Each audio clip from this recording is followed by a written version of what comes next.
Social মিডিয়াতে বেসে বেড়াচ্ছে একজন মানুষের চেহারা, যাকে বাংলাদেশের সুদর্শন ইন্ডাস্ট্রি তাকে বাংলাদেশের সবচেয়ে সুন্দর এবং সুদর্শন পুরুষের তকমা দিয়েছে, যে আসলে পুরুষই না।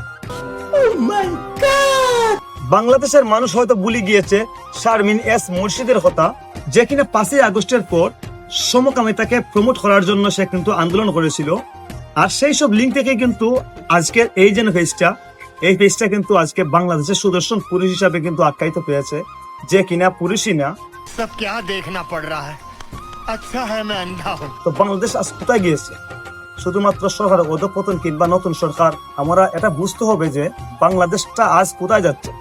যারা সমকামিতাকে প্রমোট করিয়ে বাংলাদেশের সৌন্দর্যের তালিকায় এত হাজার হাজার বাংলাদেশি সুদর্শন মানুষ থাকতে একটা তৃতীয় লিঙ্গ থার্ড পার্সন কিভাবে বাংলাদেশের সুদর্শন পুরুষের তালিকায় বিজয়ী হয়।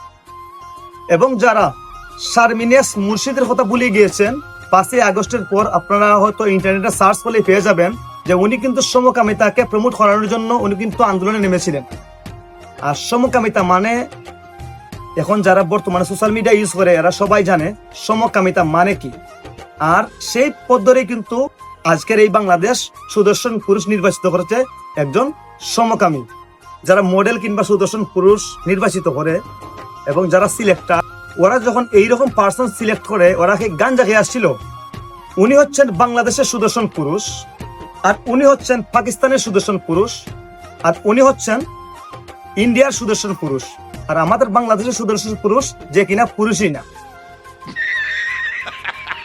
ভালো থাকবেন সবাই, ধন্যবাদ, বাই বাই, আসসালামু আলাইকুম।